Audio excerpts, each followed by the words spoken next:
देश आजाद हुआ। देश के आजाद करने में बाबू बहुत बड़ी बड़ी कुर्बानी हुई।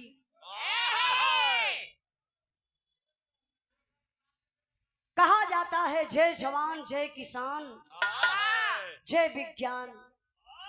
आज भी देश खतरे में है। अभी आप लोग देखे हैं कुछ दिन पहले कुछ यात्री गए थे घूमने के लिए जम्मू कश्मीर में। कुछ आतंकवादी आते हैं और निर्दोष लोगों के ऊपर गोली चलाना शुरू कर देते हैं। बड़ा डर है। कई धर्म पूछ करके लोग मारे जा रहे हैं, तो कहीं जातिवाद पर दंगा हो रहा है। मैं आप लोगों से कहना चाहती हूं कि आज का कुछ नेता ऐसे हो गए हैं जो जातिवाद के नाम पर अपना वोट बैलेंस बनाते हैं, अपना वोट बैंक बनाते हैं, और उसमें मारा कौन जाता है? गरीब जनता। कोई नेता नहीं मारा जाता, नहीं नेता का कोई बेटा बेटी वहां कोई मारा जाता है। जब भी मरते हैं तो बाबू एक गरीब की कुर्बानी देने का काम करते हैं। इसलिए मैं आप लोगों से कहना चाहती हूँ कि आप लोग अपने मन से इस भ्रम को निकाल दीजिए। नेता कहते हैं कि हिंदू खतरे में, मुसलमान खतरे में। जब वोट की बारी आती है तो यही कहते हैं, लेकिन आज से आप लोग अपने दिल और दिमाग से इस बात को निकाल दीजिए कि ना हिंदू खतरे में, ना मुसलमान खतरे में, ना हिंदू खतरे में, ना मुसलमान खतरे में। अगर आज कुछ खतरे में है तो बाबा साहब का संविधान खतरे में। अगर बचाना है आप लोगों को, संविधान बचा लीजिए। देखिए, कोई राजनीतिक मंच नहीं है कि हम राजनीति की बात करें, लेकिन एक भारत का वासी हूं, एक भारत के नागरिक रहने के नाते जो सच्चाई होती है उसको बताना पड़ता है। तो आइए अपने बिरहा के माध्यम से मैं बताना चाहती हूँ कि आज देश की रक्षा कर कौन रहा है।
रंजित हुआ जिनका है पन्नपन।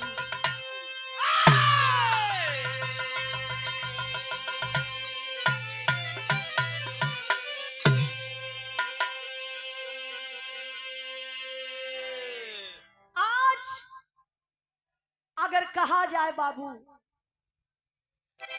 तो सभी लोग परेशान हैं। जब भी हमारे देश का बेटा सीमा पर जाता है तो वर्दी में घर से जाता है। एक किसी को पता नहीं है, किसी को मालूम नहीं है। उधर से हमारे देश का फौजी जवान वर्दी में आएगा कि झंडा तिरंगा में लपेट करके आएगा। इसलिए मैं आप लोगों से कहना चाहती हूँ, क्या मास्टर साहब,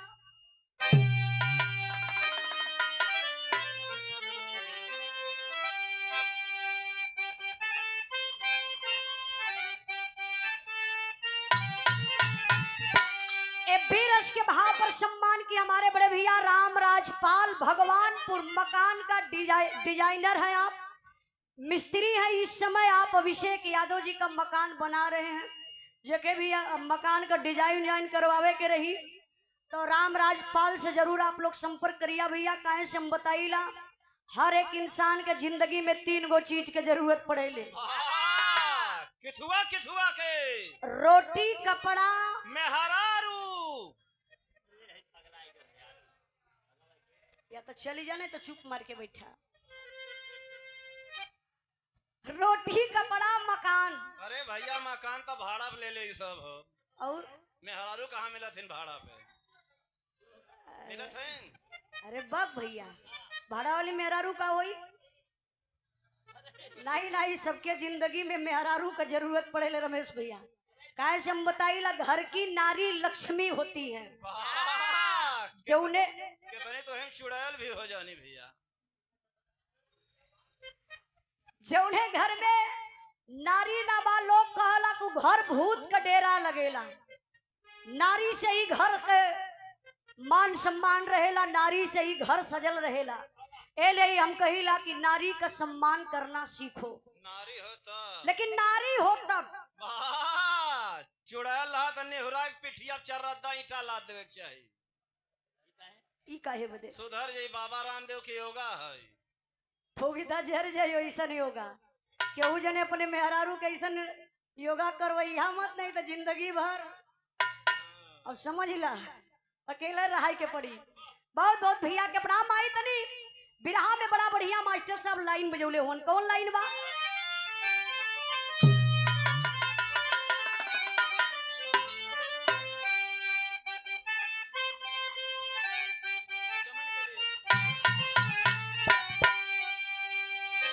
बहे खून मेरा चमन के लिए,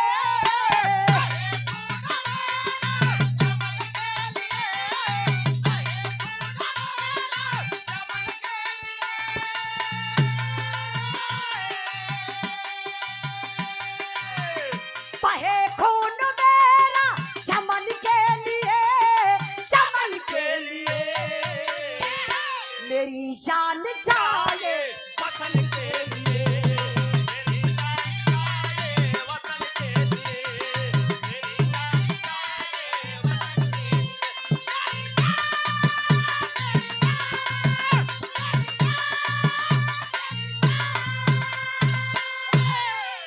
भाव पर आप लोग ध्यान दें। कहना बका,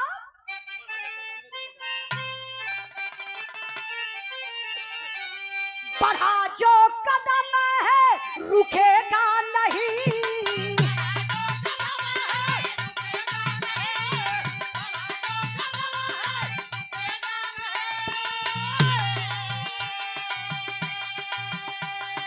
बढ़ा जो कदम है रुकेगा नहीं, रुकेगा नहीं, भले सर कटे पर झुकेगा नहीं, भले सर कटे पर झुकेगा नहीं, भले सर कटे पर झुकेगा नहीं।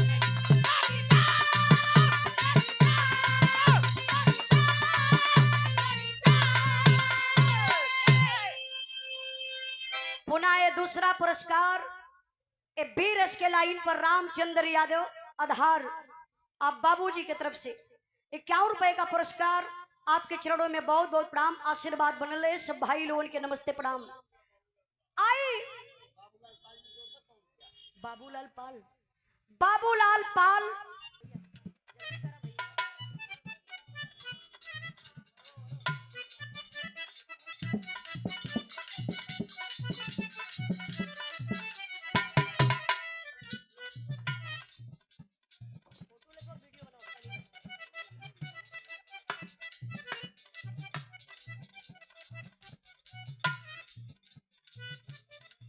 अरे भैया आज आजादी के दिन है ना, यही से बहुत बहुत धन्यवाद प्रणाम। और हमारे बड़े भैया बबलू सरदार भैया खुश रहा बेटा। अस्किताब काहे हो? देखा अस्किताब तैसन हो बुझा तो पैसा फिर वापस करी है। बहुत बहुत भैया के प्रणाम, सब भाई लोगों के नमस्ते प्रणाम। तनी आई कहानी का शुरुआत बा बिरहा पर आप लोग ध्यान देई। अरे बाप रे, ई भैया भुला गेल नाम केहू के 51 रुपया पुरस्कार बा।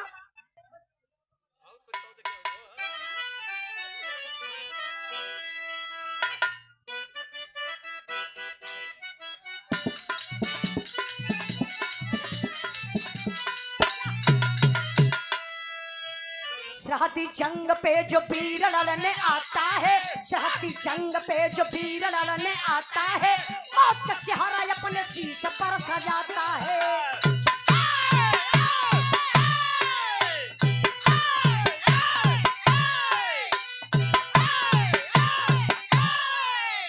जिला मथुरा खरैला गांव के किसान रहे, जिला मथुरा खरैला गांव के किसान रहे, ना भगवान देश भक्त व इंसान रहे।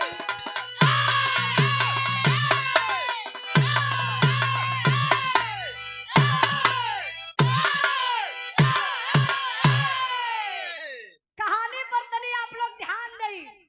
कहानी बहुत दूरे का नामा अपने उत्तर प्रदेश जिला मथुरा, मथुरा में एक खरैला गांव बा, जौना गांव के रहे वाला भगवान सिंह यादव। भगवान सिंह यादव का इकलौता बेटा, जिसका नाम बताया गया बाबू हेमराज। परिवार बड़ा प्रसन्न बा, खुली भर्ती निकलल बा। हेमराज अपन तकदीर आजमावे बदे बाबू गईलन, भर्ती के लाइन में खड़ा हो गईलन। जब भर्ती के लाइन में खड़ा भइलन तो भयल का एक लाइन तर्ज लगल मास्टर साहब।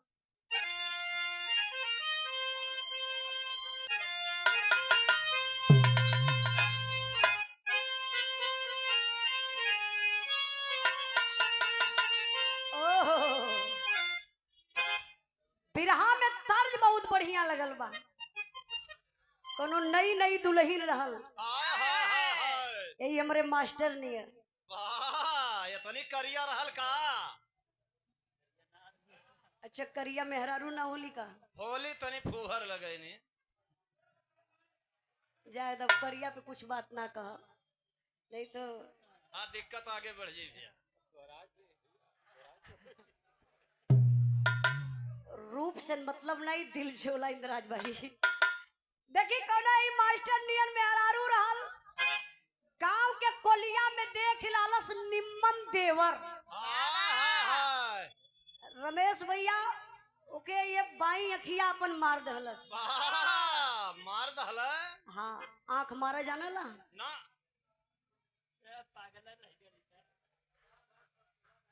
अखिया ये दबा एके साफ लिखा क्यों ना पढ़वाओ। जब ही बाई आंख मरलस तबले देवरवा समझ गए, भौजाई के पास गए। भौजैया कलश के देवर बबुआ, और भाई हम साड़ी साया ना पहिनब। तो निकाल के धा दे ओखे। काहे बदे? ले हवा पानी गर्मी बहुत है। करे देवर बबुआ एक ठे हमारा बदे मैक्सी लिया दा। कल मैक्सी, कल मैक्सिया तू का करबू?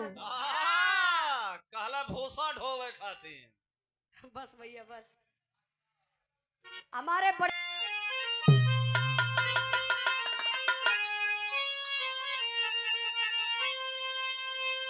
और हाथ जोड़ा बिनती करे,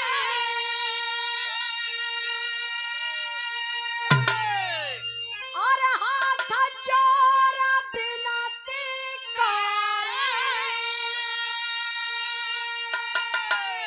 हम हो पारंपार देवरू,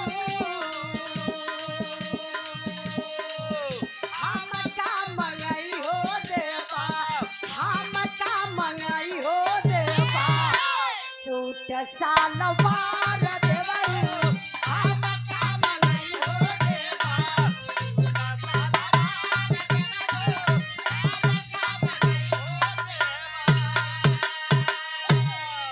भाव पर ध्यान दई, कहना बका और मार नारी आजा मिला,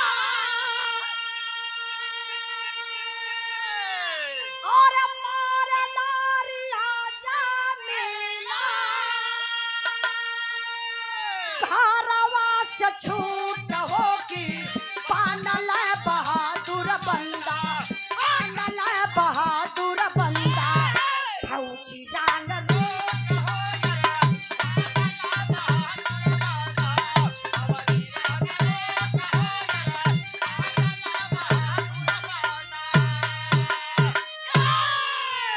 और जाइला भवनवा फौजी वारती सजाई के।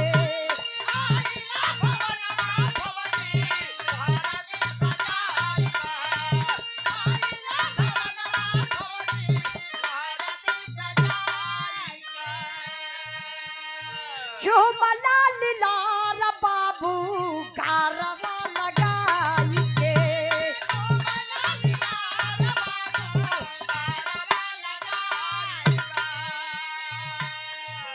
और माई कहेली हमार, माई कहेली हमार बेटवा सपूत होगी पानल बहादुर बंदा, पानल बहादुर बंदा फौजी डांग हो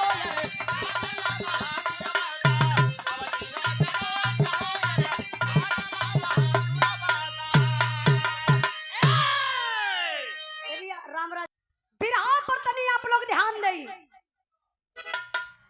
हेमराज गइलन, खुली भर्ती निकलल बा, जाय के भर्ती के लाइन में खड़ा हो गइलन। आजकल आप लोग देखत बनी कोनो भर्ती निकलत बा तो पेपर वही लीक हो जात बा। ए लिए पेपर लीक होत बा कि आप लोगन का एज जोन हो ओवर एज हो जा, ताकि आप लोग फिर आगे भर्ती ना देख पाई, नहीं तो भर्ती हो जाई है तो सरकार के रुपया आप लोगन के देवे के पड़ी। जब आप लोग रुपया कमाई है तो आप लोगन का बाल बच्चा बढ़िया से जिए खाए लगे हैं, आगे बढ़े लगे हैं। इस सरकार के बड़ा तकलीफ बा, ए लिए सरकार पूरा विचार बना ले बा। लेकिन जायदा सरकार का बात यार छोड़ल जाने, तो कुछ लोग यहाँ राजनीति बतियावत हो, लेकिन राजनीति का बात नहीं, बस सारे लोग परेशान है। आज जगह जगह देखत बनी आप लोग मंदिर बनवावल जात बा, स्कूल बंद कर जात बा। हमके लगत बा कि चचा लगभग 25,000 स्कूल बंद हो गया। जरा आप लोग सोचिए, जब स्कूल बंद हो जाई तो हमार समाज जाई कहाँ? अरे ठीक है, करत हो सब बंद कर, कहे सब तो प्राइवेट में भागत है। सरकारी स्कूल बंद हो जाई, प्राइवेट शिक्षा महंगा हो जाई, गरीब। हाँ सही कल हमरे बबलू सरदार भैया कहा था कि ठीका जगह जगह पे खुला था। आपका ध्यान किधर है? मधुशाला की दुकान इधर है, इधर है। लेकिन बिरहा पर ध्यान दई, खुली भर्ती निकलल बा। हेमराज गइलन, भर्ती के लाइन में खड़ा हो गइलन, फौजी जवान बन गइलन। और जब फौजी जवान बन गइलन तो कहानी शॉर्ट में समझी, जे भी नौकरी पा जाला और वहू नौकरी में अगर ये फौजी जवान बा तो कर बियाह शादी बिना कहले पूछले हो जाई, बिना देखले बियाह हो जाई। हेमराज के शादी तय भइले, गीता नाम के लड़की से शादी भइले बाबू। धीरे धीरे समय बीतल बा, हेमराज के औरत के पेट में बच्चा पलत बा, 9वां महीना लगल बा। हेमराज छुट्टी लेके घरे आयल हुआ। अब इन 3 दिन बीतल बा, फौजी जवान की बीबी गीता बेचारी के बच्चा पैदा भइल बा, बेटा बा। घर में सोहर गवात बा, बड़ी खुशी बा। तब तक सीमा से फोन आ गया, हेमराज कुछ फौजियों की जरूरत है, सीमा पर चले आइए। देखिए यही है फौजी जवान की जिंदगी। सारी खुशी को फौजी जवान दिल में छुपा लेता है और करता है क्या?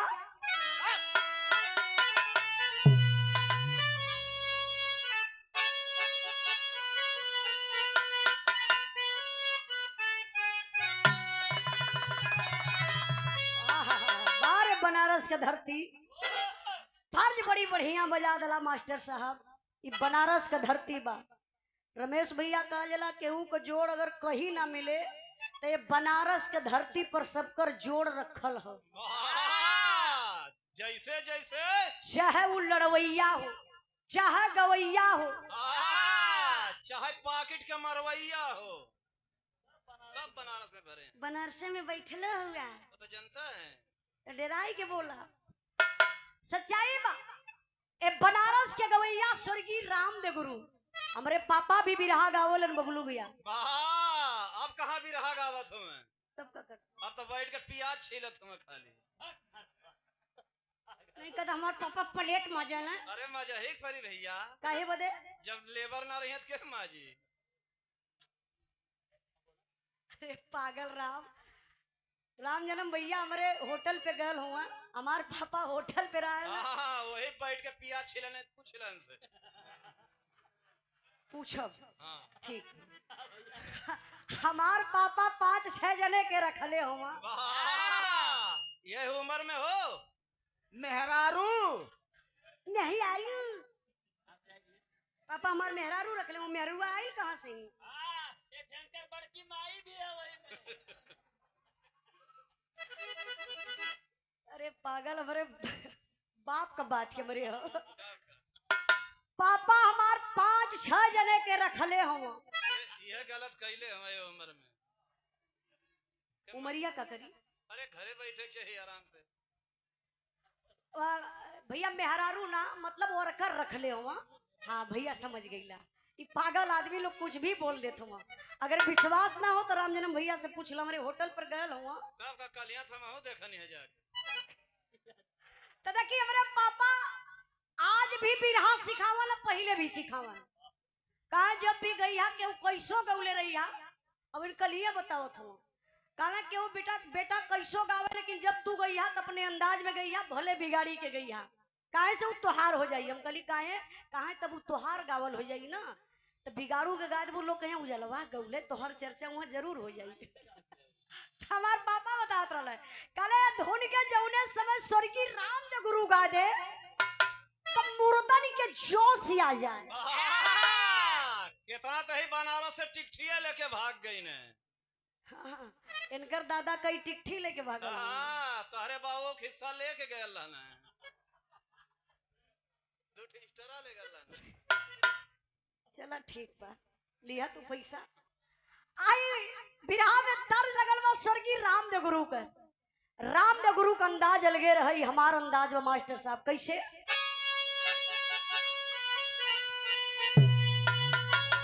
और झोलनिया का गुजवा और झोलनिया का गुजवा और टूटल हो राजा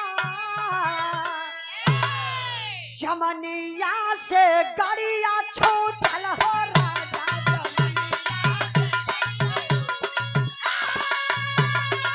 जिया बहादुर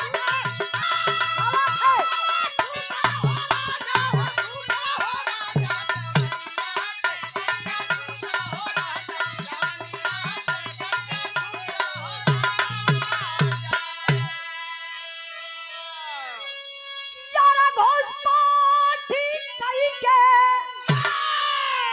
और घोषपाठी कई के कभी न चोरी चोरी पढ़ला जावे हमारे सरहद की ओरी पढ़ला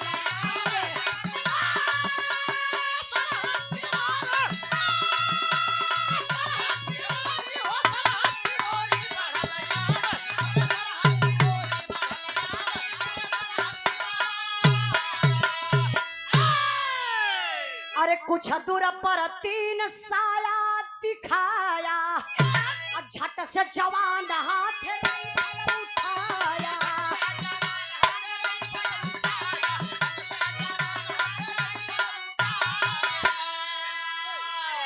और दुश्मन हटा पीछे और दुश्मन हटा पीछे जमुनी परोरी पढ़ला जावे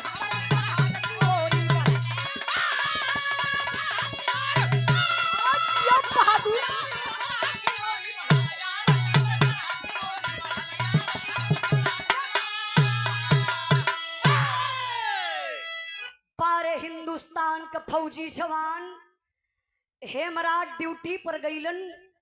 ड्यूटी पर तैनात हुवन तब तक कुछ पापी आतंकवादी हमारे हिंदुस्तान में कटीला तार काट करके आकर के झाड़ी में छुप जाते हैं।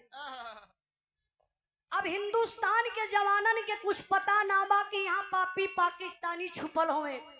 तब तक ड्यूटी पर तैनात हेमराज और सुधाकर दोनों फौजी जवान बाबू वही झाड़ी के तरफ चलल हुआ। तबले तो गजब हो गया। अच्छा गजब का होत बा मास्टर साहब।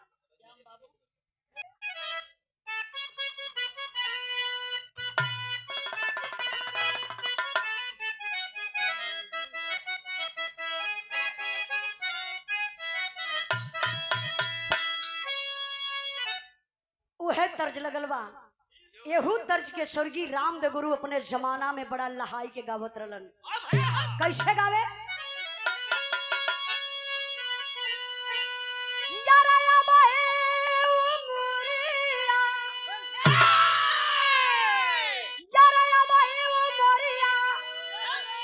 छोटा गोरिया अरे छोटा गोरिया हो गाहे रंगल बारू लाल लाल होठ गोरिया।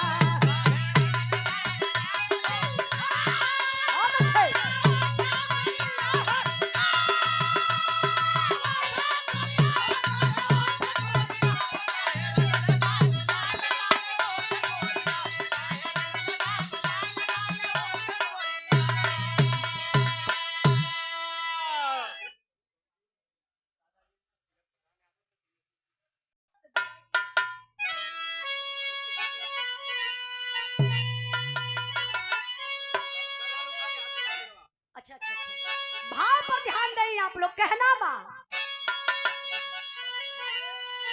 जरा गारा जरा उठा के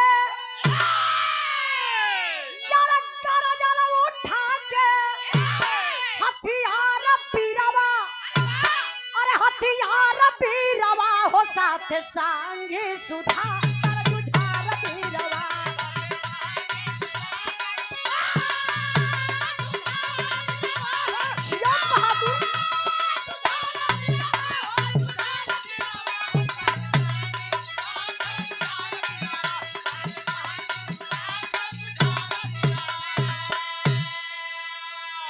अरे गफलत में पीछे हटे पीर संगी आगे बढ़े तब रंगी।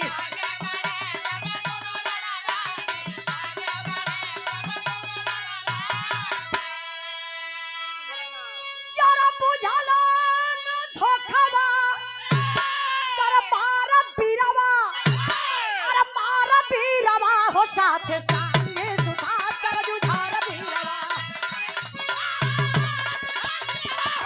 बहादुर फेर हुआ।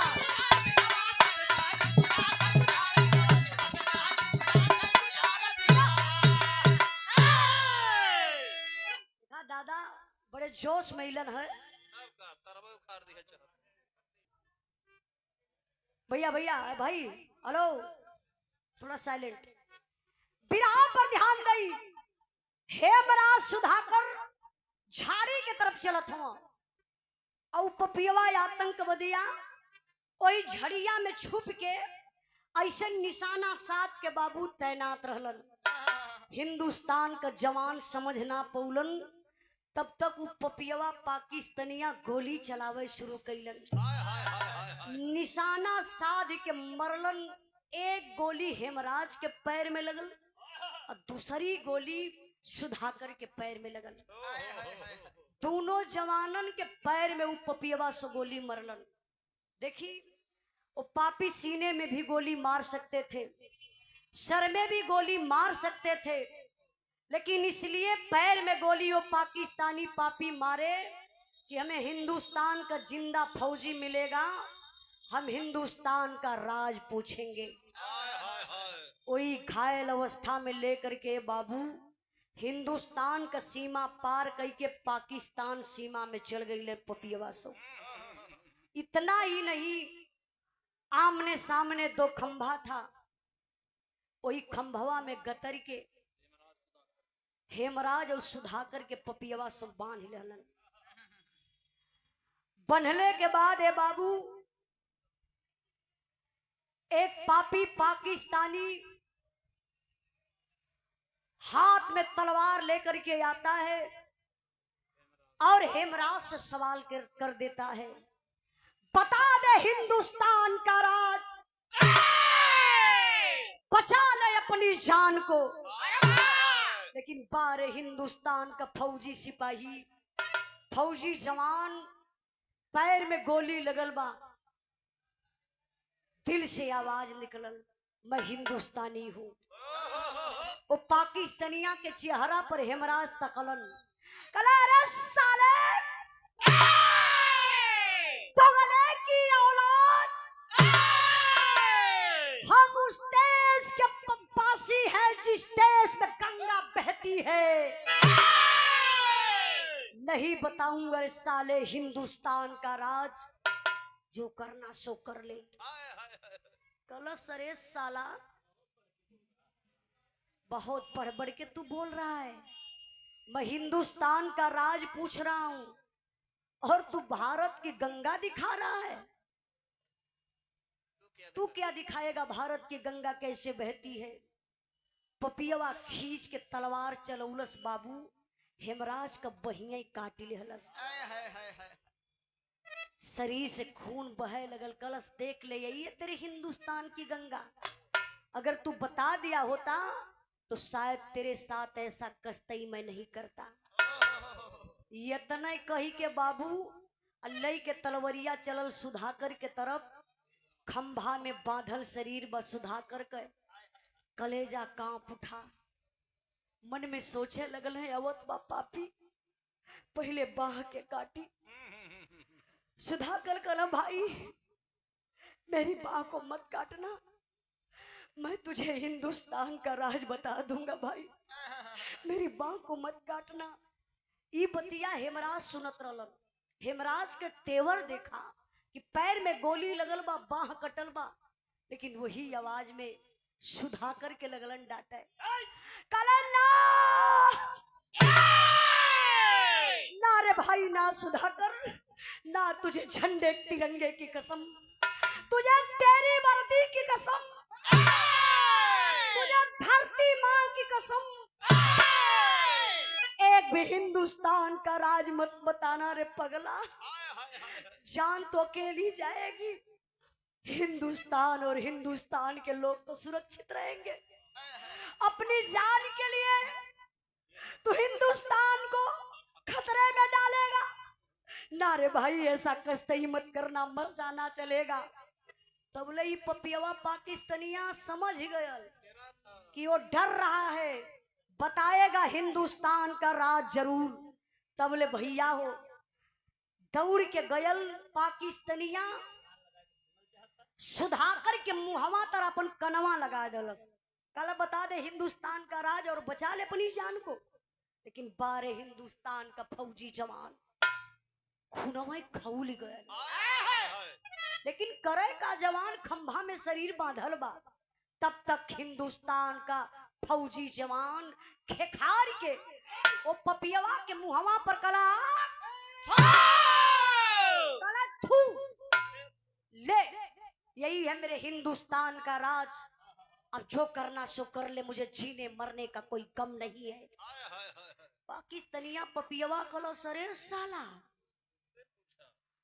साला उससे पूछा तो हिंदुस्तान की गंगा दिखा रहा था, साला तुमसे पूछ रहा हूं मेरे मुंह पर थूक दिया रे, ले मेरे हाथ से गिफ्ट ले ले। पपियवा खींच के तलवरिया चलौल से बाबू यह सुधाकर का गर्दनिया काट ले। वही नशा में आई के हेमराज का भी गर्दन वो पापी काट लिया। इतना ही नहीं मेरे बाबू, आप लोग टीवी पर देखे होंगे, कोई काल्पनिक कहानी नहीं है। पपियवा जो तलवरिया लहले रहल, तलवरिया यही जवानवन के यही जे डललस सिनवा में, खड़े खड़े पेटवई चीर देहलस। अब पेट के ऐसे पेट का सारा सिस्टम निकाल के बहरे फेंक के पेटवा खुखा बना दलस। दोनों जवानन के पेट में एक भयंकर बम हेमराज के पेट में एक दूसरा भयंकर बम सुधाकर के पेट में रख के पपियवा ये बाबू सिलाई कदलस, वर्दी पहनाई के लसिया रातों रात लियाई के हिंदुस्तान के सीमा में धई गईलन। हई गर्दन कहाँ बा? पाकिस्तान में। इतनी दूर से शरीर बम रख के वर्दी पहनाई के लियाई के हिंदुस्तान के सीमा में रखले हुए। सीमा पर खलबली मचल बा, 2 जवान गायब, पता नहीं चल रहा है।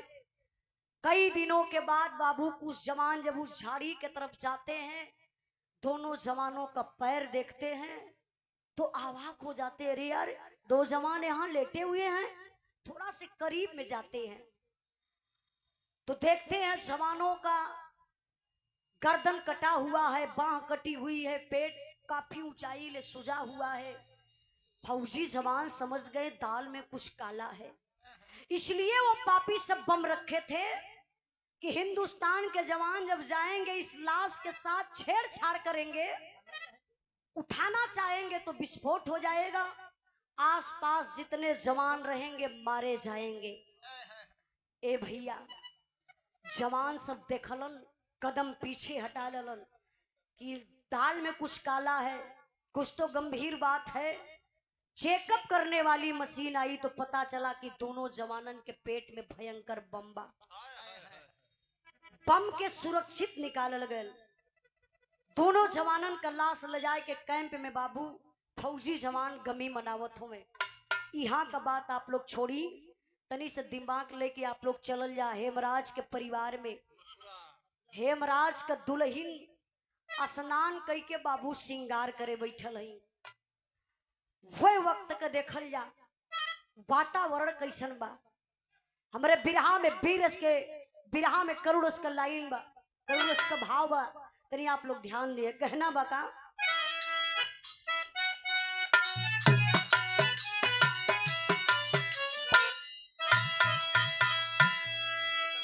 अरे गीता के हाथावा से चुटल डिबियावा हो, गीता के हाथावा से गिरल डिबियावा हो, गैला से नूरावा छिपाया हो।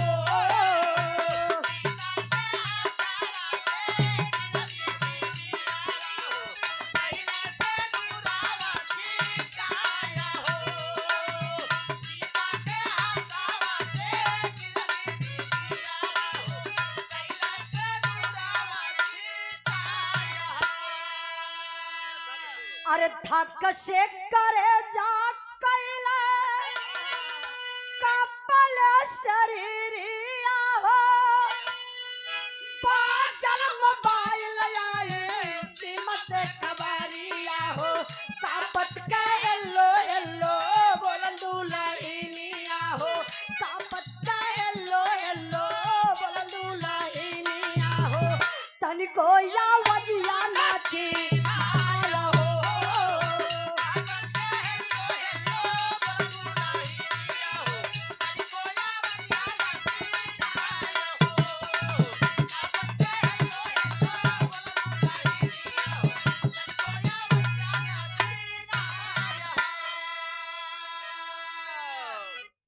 गीता श्रेया मिष्ठान भंडार हमारे अभिषेक भैया के तरफ से विराह में बहुत बड़ा आपका योगदान बा। बहुत बहुत भैया के प्रणाम। हमेशा उजाला यादव के यूट्यूब पर सुनते रहेलन। बहुत बहुत धन्यवाद भैया। ऐसे सुनल कैली, जब आप लोग सुनीला तब मान को मनोबल बढ़ेला। 100 रुपए का पुरस्कार देके सम्मान के लिए भैया के बहुत बहुत प्रणाम। तनी विराह पर ध्यान दें। गीता बेचारी स्नान कई के ये बरवा पंचोटी कैली, सेनुरा का डिबियावा ले कैसे मंगिया में सेनुरा लगावे गईली हो भैया। तबले वो दुनिया के मालिक का देखा कितना बेदर्दी बन गई। अचानक शरीर कांप उठल, हाथ में जो सिंदूर का डिबिया रहा ऐसे जमीनिया पर गिर गई। दुल्हनिया का कलेजा कांपे लगल।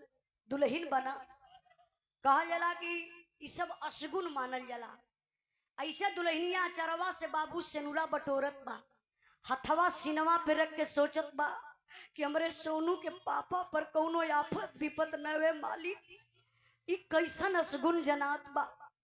तबले तो भैया हो सीमा से फोन आई गयल, नया नंबर बा। गीता बेचारी फोनवा देखली तो समझ गई, लगत बा सोनू का पापा फोन कैला है। कई दिन के बाद फोन कैला, नंबर चेंज करके लगत बा हमके ये मन ले फोन कैला कि हम पहचान पाई कि ना। देखा दुल्हन के सोच, फोनवा उठाई के पहला वर्ड इहे बोलत है गीता, हेलो सोनू के पापा। सीमा से आवाज आई, नहीं नहीं मैं सोनू का पापा नहीं हूँ। गीता कली तो आप कौन है? मैं हेमराज फौजी का मेजर बोल रहा हूँ। क्या ये फोन हेमराज फौजी के घर लगा है? हाँ जी सर, जी। आप कौन? सर मैं उनकी मैडम गीता बोल रही हूँ। अच्छा बेटा गीता, परिवार में कोई और है क्या? किसी और को फोन दीजिए। गीता काली साहब इस समय तो मैं अकेली हूँ, एक बात बोलूं सर? मेजर साहब बोले हाँ बोलो बेटा क्या बात है?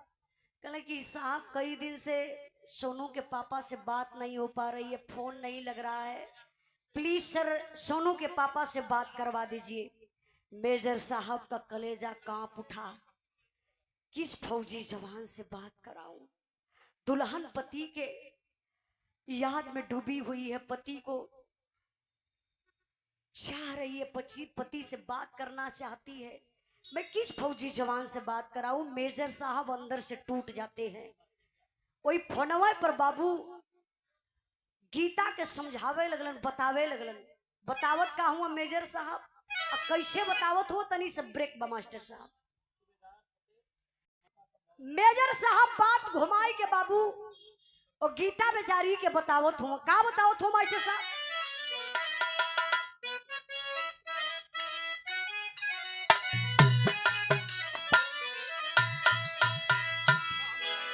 का हम बताई बेटी, का हम सुनाई हो, का हम सुनाई हो, बाटा लाने का समाचार।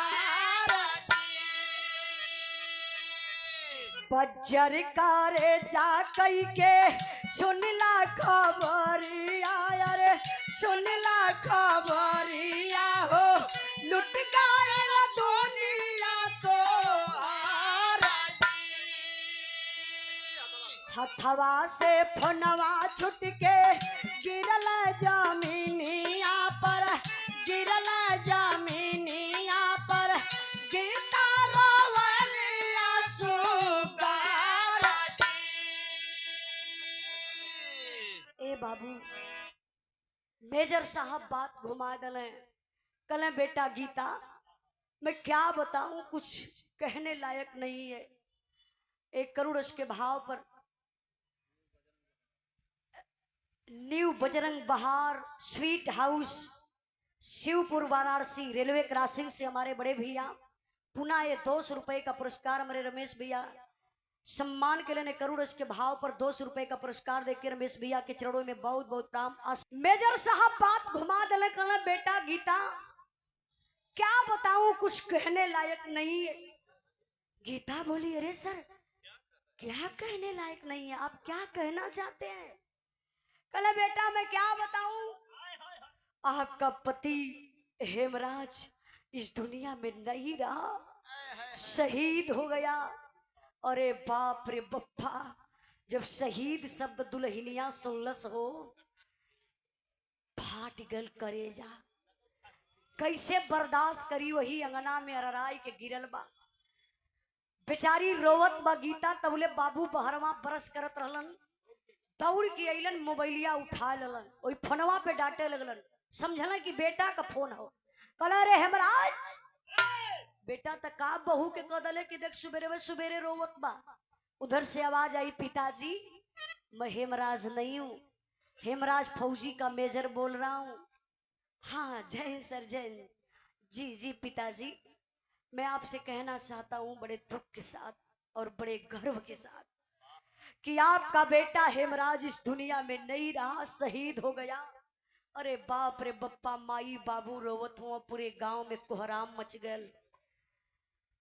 यहाँ का बात आप लोग छोड़ी, तनी सा दिमाग लेके आप लोग चला जहां कैंपवा में दोनों जवानन का लसिया धैल बा, वहां का होत बा बिरहा में आल्हा का लाइन मास्टर साहब।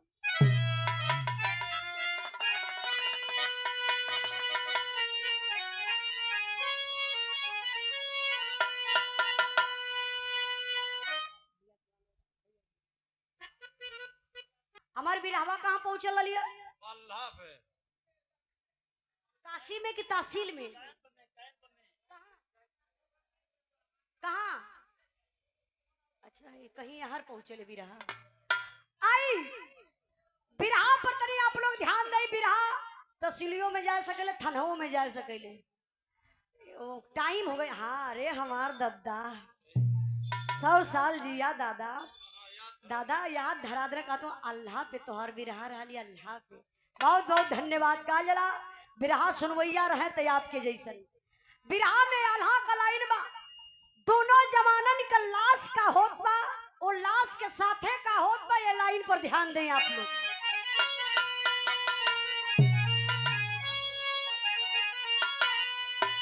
अरे दोनों बीरवन का लसिया देई के जवानवा भैया।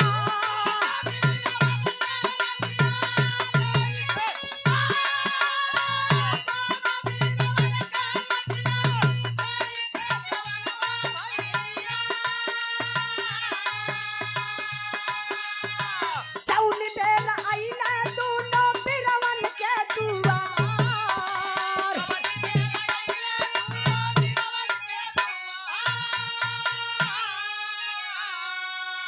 अरे गाड़िया सल्ला सजबनी सारल बहरवा बाबू।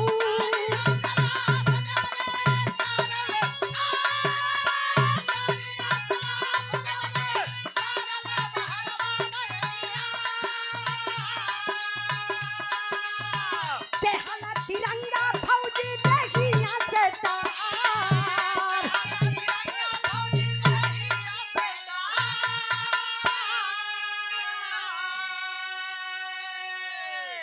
बहुत बहुत धन्यवाद।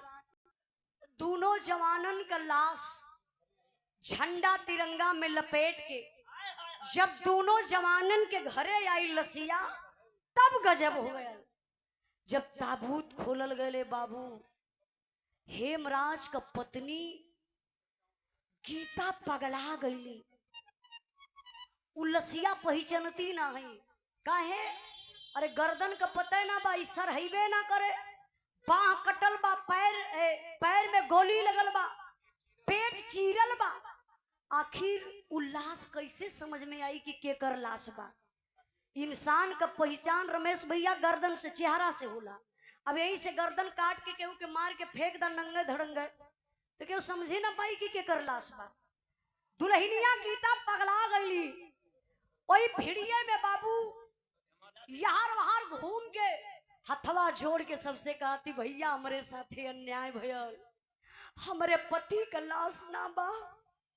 अभी हमें विश्वास बा हमरे मांग का सिंदूर अभी जिंदा बा, किसी और के मांग का सिंदूर उजड़ गया। साहब आप लोग न्याय दिलाइए और इस लाश को लेकर जाइए, मेरे पति की लाश नहीं है। ये तने कहत बाबू चीड़त फाड़त गीता घरवा में जाती भागल भागल। सब लोग समझ गल, लगत है कि गीता पागल हो गई, अपने पति के पहचान ना पावत बा। जात बा अंदर कहीं जाके घरवा में आत्महत्या न कैले। कुछ लोग दौड़ के पकड़ल भी चाहत हुआ, तबले गीता घर में घुस गईली।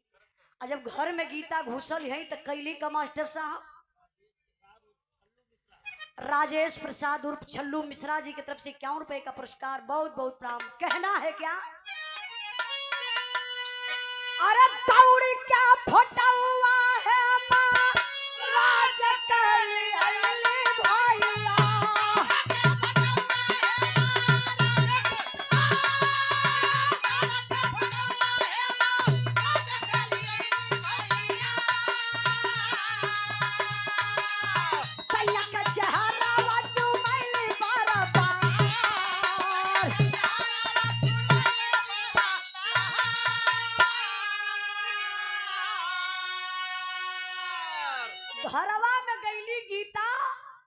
दौड़ के बाबू वही देवलिया पर जैसे पोस्टरवा देखत हुआ ना, ऐसे फौजी जवान का फोटो लगल रहल। हेमराज के पति का फोटो ऐसे उतरली सिनेमा तो ऐसे सटौली, वही भीड़ में आई के लोगन के फोटोआ ऐसे दिखावत है। कहली साहब आप लोग देखी ना, हमरे पति ही हमें, हमार पति ही हमें, सोनू का पापा ही हमें। आप लोग सोनू के पापा को लाइए और इस लाश को उठा कर ले जाइए। दुल्हनिया के विश्वास बा हमार पति जिंदा हमें। वही बगलिए में बाबू लसिया के ठीक बगलिए में पिताजी बैठल हुआ। हेमराज का बाबू चिंता में पड़ गई न, कहने लगत बा कि बहू पहचानत ना बा पति के। इस समाज के लोग बड़ा मजा ली है कि पति शहीद हो गल, गीता पहचानलस नहीं। अपने बहू के बोलौले, कहला गीता तुम पागल हो गई हो, इधर आओ आओ।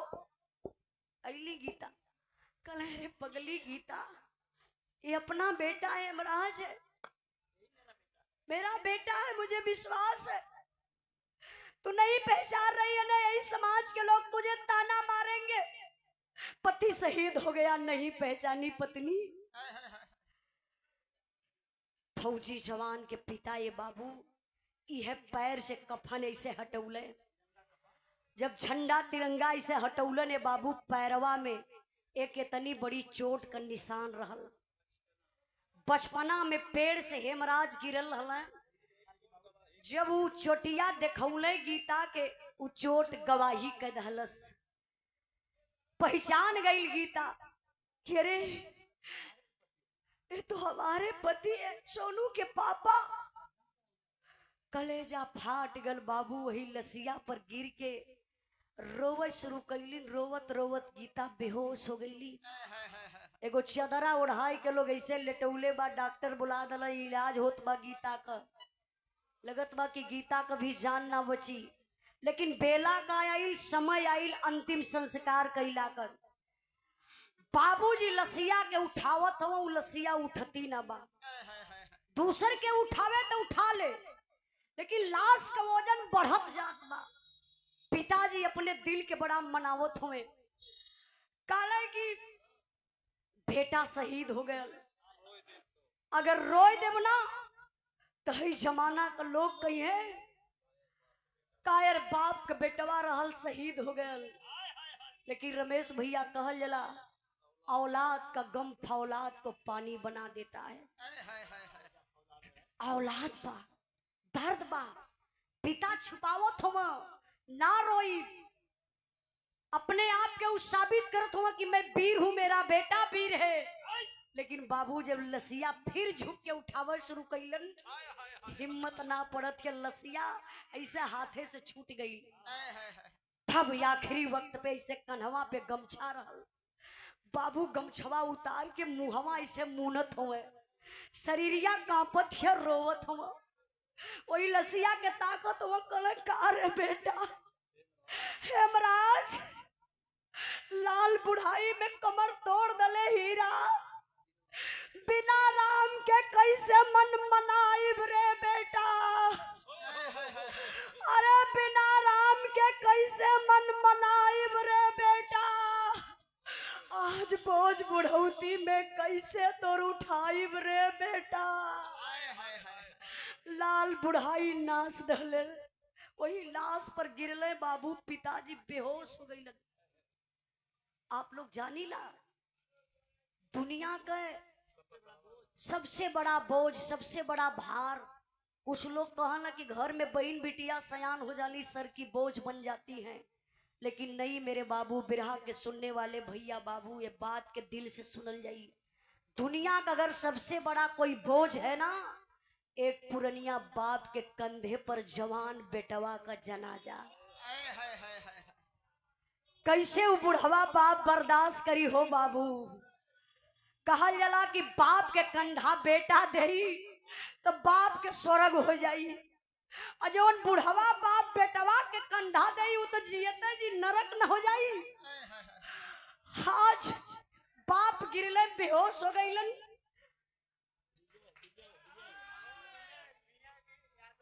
जाए के हाँ हाँ विजय भी फिर मांग लियो। अच्छा विजय विश्वकर्मा बिरहा पर ध्यान दई बाबू। अब फौजी जवान आप लोग जैसन सम्मानित इंसान गांव के प्रधान सेना के जवान ले जाकर के लाश का बाबू अंतिम संस्कार कैलन। जब लाश का अंतिम संस्कार हो गल काम क्रिया बीत गल नंबर आ गल का दुआरे पर लोग अवत हुआ दुआर करे बदे सेना के बड़े अधिकारी जनरल साहब आते हैं। बुढ़वा बाप का बुढ़ाई का सहारा टूट गल बा। बुढ़वा बाप के बुढ़ाई का सहारा टूटल बा। शोक संदेश हृदय से लेकर जनरल साहब आए हैं। दोनों परिवारों को या करके दिल से धैर्य बधाए हैं। सच्चा सपूत जो देश का था वह वीर हिंद रखवाला था। एक ज्योति हमको दिखा गया वह भारत का रहने वाला था। हम कसम आपकी खाते हैं बदला शीघ्र चुकाएंगे। इस देश के वीर सपूतों पर फौजी वर्दी लहराएंगे। जाना था जिसे वह चला गया मन में ना उनका ख्याल करो। सहयोग फौज का हम देंगे मन को ना तनिक मलाल करो। के कहलस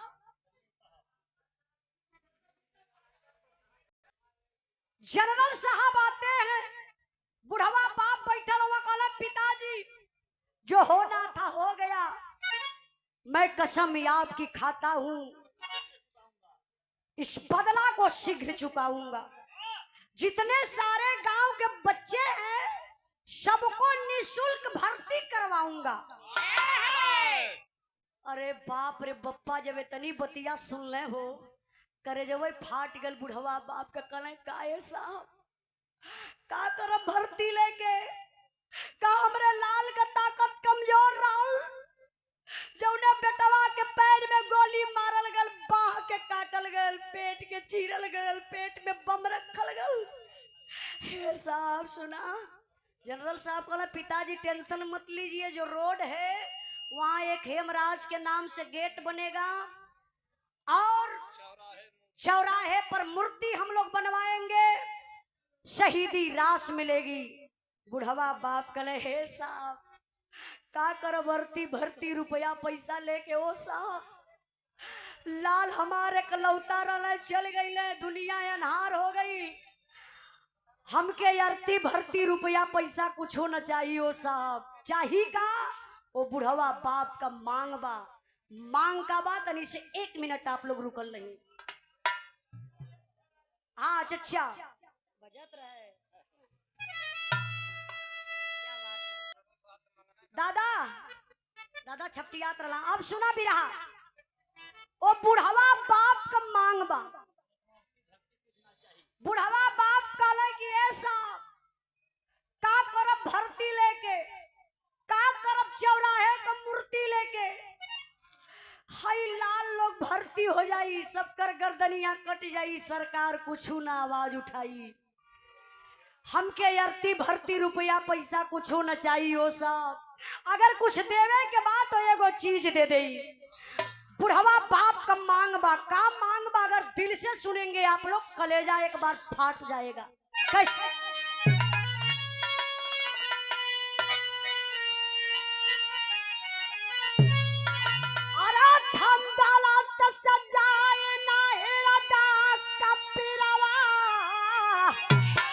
साहब जल्दी से मंगा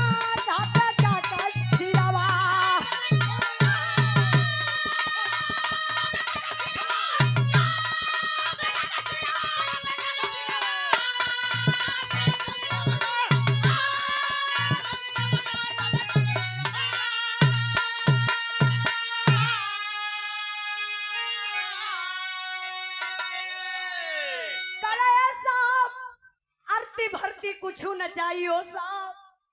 हमारे हिंदुस्तान का दुश्मन पाकिस्तान बा। हमारे लाल का गर्दनिया काट के पाकिस्तान वाला पाकिस्तान में रखले बा।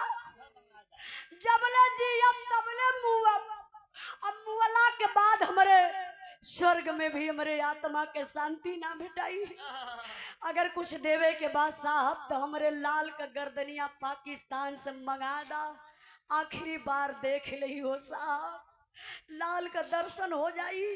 जनरल साहब चले गए, आज तक कुछ नहीं पता चला उस गर्दन का बाबू। बिरहा के सुनने वाले भैया बाबू, आप लोगों से मैं कहना चाहती हूँ, भर्ती कौन होता है? बताए कौन भर्ती होता है?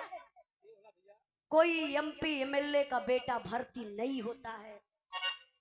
जब भी भर्ती होता है एक गरीब बाप का बेटा, एक मजदूर का बेटा, एक किसान का बेटा, एक व्यापारी का बेटा, नेता मंत्री विधायक का बेटा, डीएम बनी, कलेक्टर बनी, डॉक्टर बनी, इंजीनियर बनी, नहीं तो नेता बन जाई, बड़ा बड़ा ठेकेदारी करे शुरू करी। आप लोग कभी सुन ले बनी रमेश भैया, बबलू भैया, आप लोग सुन ले ही कबो कि नेता का लड़का फौज में भर्ती भयल बा, जाए के सीमा पर शहीद भयल बा? कबो सुन ले ही आप लोग? नेता का बेटा नेता होई, घुसखोर होई, बेईमान होई, चोर होई, बलात्कारी होई, लेकिन गरीब का बेटा देश का सेवा करत करत शहीद हो जाई। आज तो फौजिन के साथे भी बर्ताव होखे लगल। हमरे रक्षा में, आपके रक्षा में, नेता के रक्षा में, देश के रक्षा में अगर सीमा पर शहीद हो जा रहा जवान, लाश सम्मान से नहीं अपमान से अवतबा घरे, पिकअप में लद के अवतबा, चोरी से कि केहू देखी न पावे, केहू जानी न पावे। भाई कहाँ का नियम है? सोचना चाहिए। जो देश के लिए कुर्बान हो जा रहा है, जो देश के लिए लड़ते लड़ते शहीद हो जा रहा है, उस फौजी जवान के साथ में बर्ताव। अभी आप लोग सुने होंगे, एक विराम गौले बने हमारे चैनल पर बा, उजाला यादव ऑफिशियल पर, आप लोग जाके सुन ले जाइए। शहीद मुनीश यादव, शहीद का मूर्ति तोड़ल जात बा। भाई कहाँ का ये नियम बा? कहाँ संविधान में लिखल बा कि शहीद का मूर्ति तोड़ाई? कहीं भी अगर स्थान बन गल बा, शहीद का मूर्ति बन गई बा, तो वहां से ओकरा नाम से कह दिहल जा। काहे से? पूरे देश के लिए वो लड़ाई फौजी जवान लड़ल बा।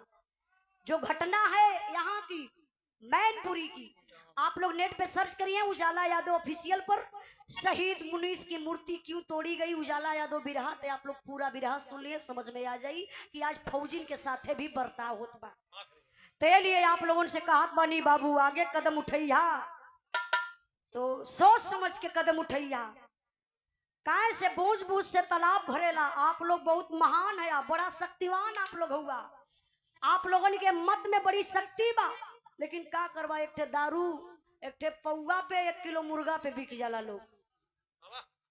यह सबसे बड़ी मूर्खता हमान का बा। तो आप लोग बिकल मत जाई, जहां अपन वोट दिहल जाई सोच समझ के दिहल जाई कि आपके भाई बेटा के न्याय हमेशा मिलत रहे। बिरहा का आखिरी लाइन, आखिरी भाव।